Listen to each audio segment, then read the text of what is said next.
तुतारी में एक बार फिर से दरार, कुछ और कार्य करता हुए घड़ी के साथ।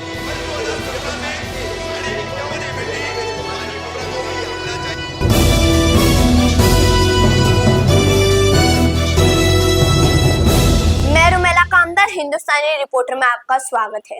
गत 1 और 2 जनवरी को इन दोनों दिनों में एनसीपी शरद पवार गुट के कुछ और कार्यकर्ता जो है वो एनसीपी अजित पवार गुट के अंदर प्रवेश किए, जिसमें से जियाउल्लाह सर जो के पहले एनसीपी शरद पवार गुट के अंदर थे, फिर एमआईएम में गए, अब जाकर उन्होंने एनसीपी अजित पवार गुट के अंदर प्रवेश किया। और भी ऐसे कार्यकर्ता है जैसे कि इशरत शेख, अयाज बबलू और इकबाल मुल्लानी, इन सभी लोगों ने अजित पवार गुट के अंदर प्रवेश किया। अब इस पूरी पार्टी प्रवेश को लेकर के नजीमुल्लाह ने क्या कहा, सुनिए। मैडम, हमारे तोहिद भाई, वसीम गुड्डू और सभी साथियों को मजबूत करने के लिए अयाज ने भी ये फैसला लिया है कि अब इंशाल्लाह तिरंगा तो रहेगा, निशानी इंशाल्लाह बदल के साथ में मजबूत करेंगे।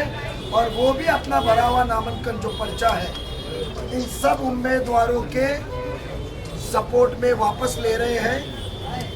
और एक मशहूर हस्ती जो एनजीओ चलाते हैं इमदाद फाउंडेशन के नाम से, इशरत भाई, जिन्होंने 30 नंबर में जफर नुमानी साहब के सामने पर्चा भरा था, नॉमिनेशन भरा था, वो भी पीछे लेके साथ में आ रहे हैं।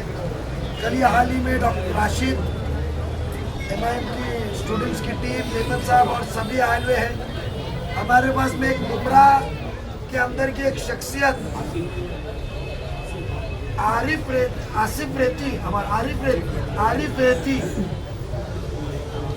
हाँ, वो भी ज्वाइन हो चुके हैं, जो एक अच्छा नौजवानों में उनका पहचान है, लोग इज्जत है उनकी, तो साथ में आरिफ रेती भी जुड़ चुके हैं। आसिफ भाई भी हमारे साथ, हमारे को ताकत देने के लिए आज हमारे साथ शिरकत किए हैं, तो खुशी का माहौल है। मैं चाहूँगा कि आप तो राष्ट्रवादी कभी छोड़े ही नहीं थे, तो इमशाद भाई को और अयाज भाई को पार्टी चेंज करके आज इंशाल्लाह हम पहले घड़ी निकालते हैं। इमशाद भाई वेलकम।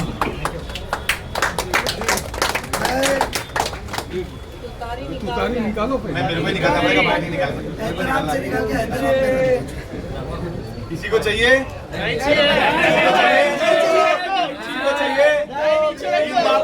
तीन बार पूछा हूँ, अभी नहीं चाहिए। ऐसा भी 15 तारीख के बाद ये निशानी नहीं रहने इंशाल्लाह। तो हमारे पार्टी के आजूद माजूदों ने इस पार्टी के रास्ते लगा दिए, तो इंशाल्लाह ताला इसको अभी हम, इसके जो रास्ते लग चुके हैं, तो इसके लिए हम उसको पूरी इज्जत से लपेट के हम इसको हमारे जेब में रख रहे हैं, फेंकेंगे नहीं इंशाल्लाह। इज्जत सबकी होनी चाहिए। और अब नजीब भाई के थ्रू उनकी घड़ी इंशाल्लाह ताला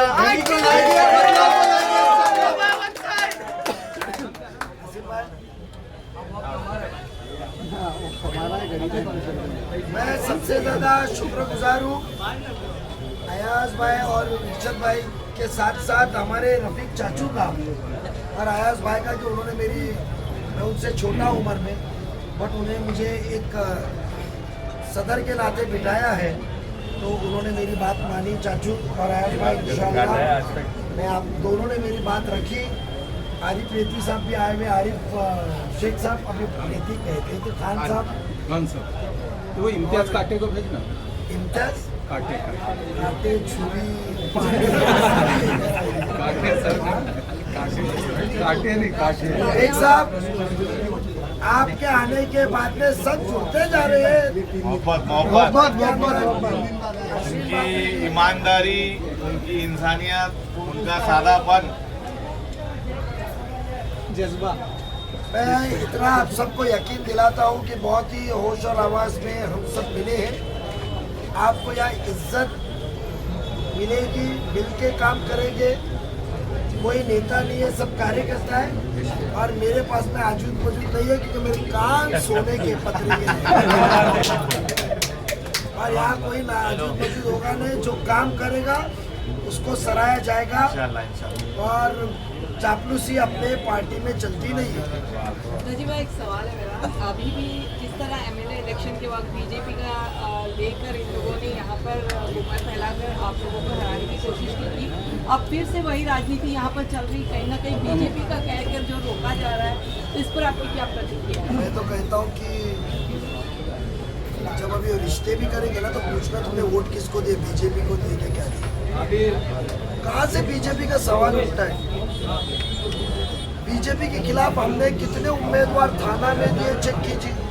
बीजेपी के खिलाफ कितने उम्मीदवार, मेरे खिलाफ बीजेपी के 3 कैंडिडेट हैं राकोड़ी में। मुझे हराने के लिए बीजेपी के 3 और 1 शिवसेना के कैंडिडेट है।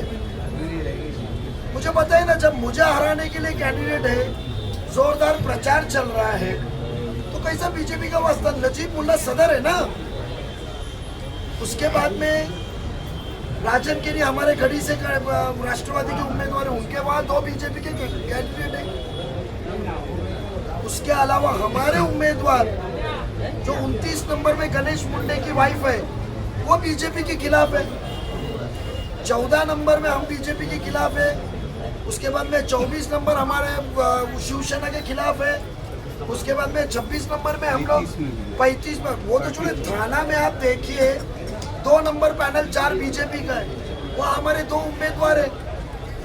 उसके बाद में 7 नंबर है, 6 नंबर है, 5 नंबर है, वहाँ बीजेपी के मुकम्मल है, वो हमारे 4-4 उम्मीदवार और तगड़े उम्मीदवार है, फॉर्म पीछे लेने वाले उम्मीदवार नहीं है। तो जब बीजेपी के खिलाफ हमारे उम्मीदवार है, मेरे खिलाफ बीजेपी है, जहाँ जहाँ हमारे उम्मीदवार है उनके खिलाफ बीजेपी है।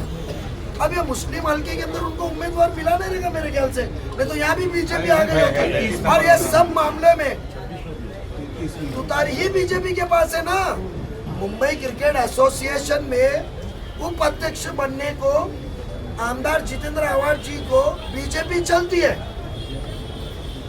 तो फिर यहाँ के काम छुपाने के लिए आप बीजेपी ला रहे क्या? जिन्होंने भी बीजेपी कहा है, पहले वो चांद नगर का हाल क्या था जाके देखिए, कादर पैलेस का हाल क्या है वहाँ जाके देखिए। अब वो चोरी छुपाने तो गुमराह कर रहे, आवाम इस बार गुमराह होगी नहीं।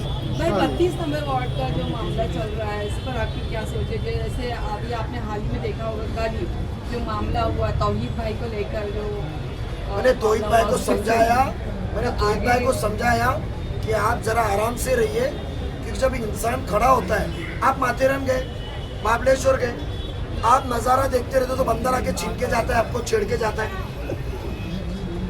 बंदर आके छेड़ के जाता है आपको। तो मैंने तौहीद भाई को कहा है कि ये बंदर आके छेड़ने के, आपको उकसाने की कोशिश करेंगे, कभी हमारे इब्राहिम भाई को छेड़ेंगे, कभी हमारे तौहीद भाई को छेड़ेंगे, कभी एक दौर में टाइगर पुलिस स्टेशन में बेग साहब को भी छेड़े थे। तो बंदर अपना नाच करते रहेंगे, तुम नज़रअंदाज करो, और हम पॉजिटिवली आने हैं। शिकस्त के बाद भी हमने काम किया, हमारा एक एजेंडा है। मुमरा के अंदर जो खस्ती हालत है, जो मामले हैं, वो एजेंडा लेकर हम चलेंगे। हम ये सब चीज़ से गुमराह नहीं होना चाहिए, उलझना नहीं चाहिए। मैं सभी कार्यकर्ताओं को कहूँगा, सभी नेताओं को कहूँगा, सभी मेरे नुमाइंदों को कहूँगा, सभी मेरे सिपह सालार को कहूँगा कि बिना ये मारामारी में उलझे नहीं। और जो मामला ये था, तो मुझे बताइए, विधानसभा के इलेक्शन के 1 दिन पहले जो मामला हुआ, तो वो क्या था? सब्र से काम किए ना, इतना क्यों भोंकला रहे हो? तो 200% जीत रहे हैं आप, तो आप मजा कीजिए ना, इलेक्शन को एंजॉय कीजिए। हम तो पॉजिटिवली पब्लिक के सामने आए हुए हैं। सर, मुझे अगर आगे ऐसे हालात ना हो, उसके लिए आपने कोई प्रशासन से, पुलिस प्रशासन से वगैरह मुलाकात की है? बीजेपी के मुख्यमंत्री साहब, मैं तो अजीत दादा से बोला हूँ सीएम साहब से बात करने को। आव्हाड साहब ने तो डायरेक्ट बोले ना मैं बात करूँगा। मेरा एक सवाल है जितेंद्र आव्हाड जी से कि कल आपके एक छोटे से मामले में आपने कहा मैं सीएम साहब से बात करूँगा, तो बताइए 1 साल हो गया जीत के, फिर वो सीएम साहब से आपने 2 रेंट के लिए क्यों नहीं बात की?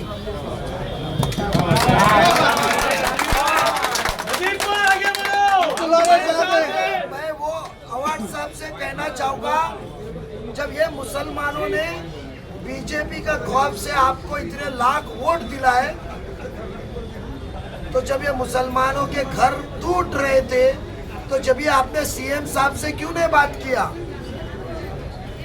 आपके जब इतने छोटे से मामले, गली के मामलों पे नारेबाजी के ऊपर आप सीएम साहब से बात करने का इतना बयान कर रहे हैं, तो जितेंद्र आव्हाड जी ने जब खान कंपाउंड, एवी के कंपाउंड में मुसलमानों के नौजवानों की गैर कानूनी थी बट रोजी थी उनकी, तो जब वो बिल्डिंगें टूट रही थी, लोगों को घर से खींच के नीचे उतारा जा रहा था, तो आपने सीएम साहब से क्यों नहीं बात किया? Good point. मेरा सवाल है, आपको जीतने के लिए, मलाई की कुर्सी पे बैठने के लिए, मुंबई क्रिकेट एसोसिएशन के लिए सीएम साहब की मदद लिए, तो जब ये बिल्डिंग टूट रही थी तो आपने सीएम साहब के घर पे रात को क्यों नहीं गए जैसे पहले गए थे?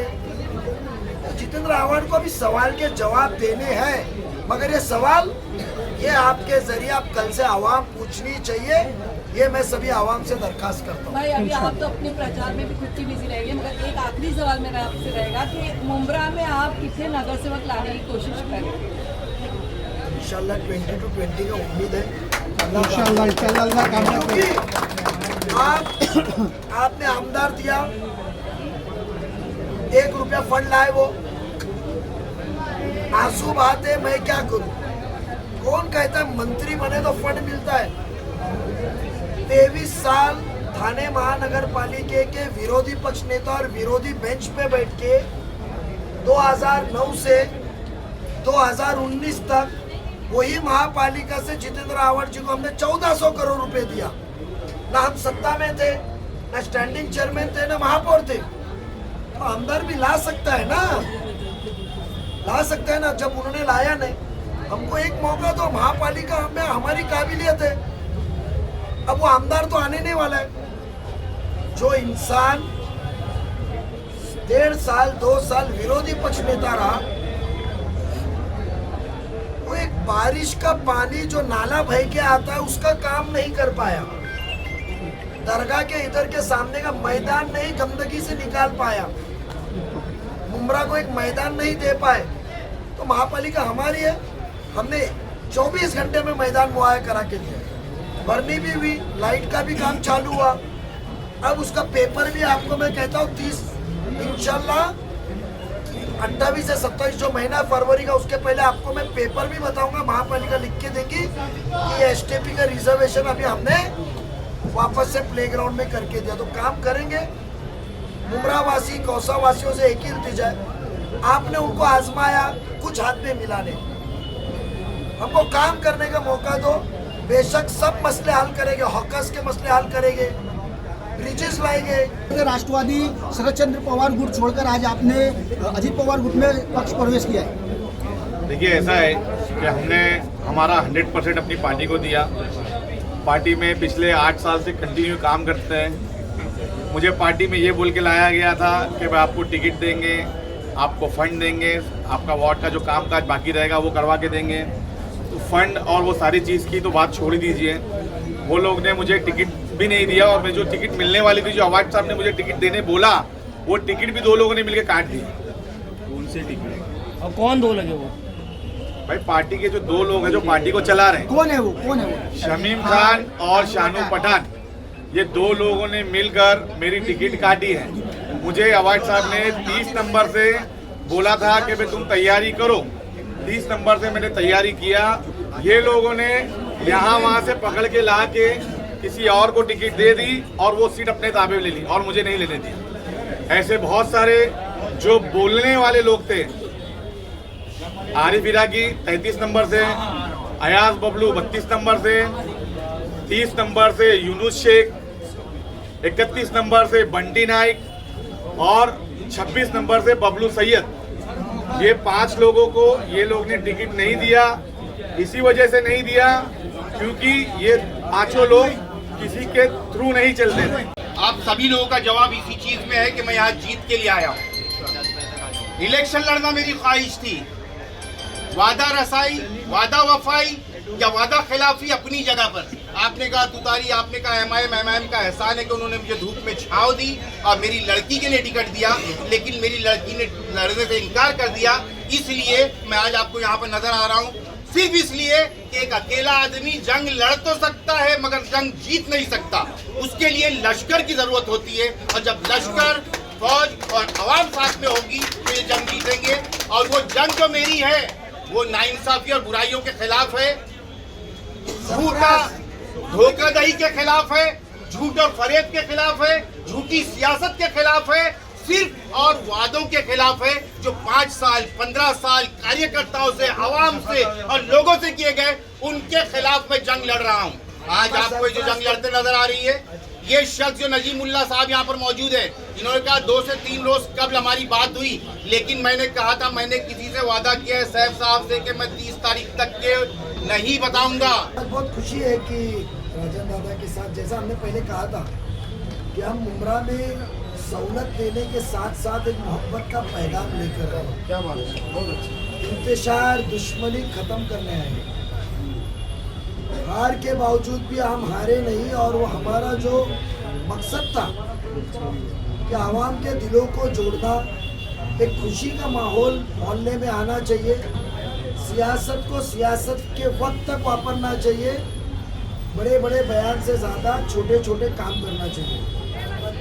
मुझे आज भी अकेले की 2009 और रेहाना आपा को याद है कि सबसे जुड़े, और पिछले 16 साल के अंदर यहाँ पर कभी भी आपने याद किए तो मेरा नंबर और वो रेहाना आपा का घर मुझे आज भी याद है। मैं दावत लेके गया था और उन्होंने राष्ट्रवादी में प्रवेश किया था और हमको साथ दिया था। इकबाल समाज कारण के पहले से एक विद्यार्थी क्षेत्र से वो मेरे पास आता था, हमेशा सुख दुख में साथ में रहता था।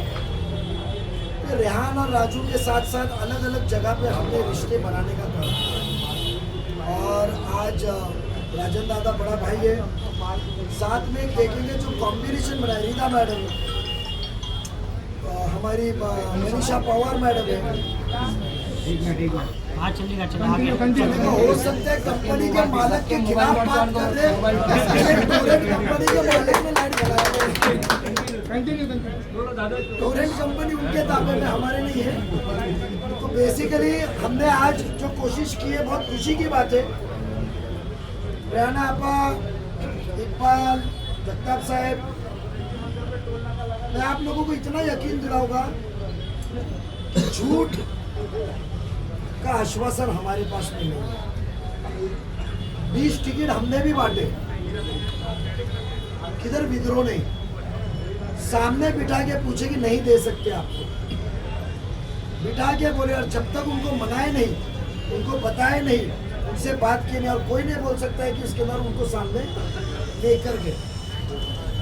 आज आपको जो हमने यकीन दिलाया है आने वाले दिनों के लिए, एक पार्टी के सदर के नाते, एक महाराष्ट्र के पार्टी के जिम्मेदार के नाते, दादा का वचन नजीब का वचन है, इतना मैं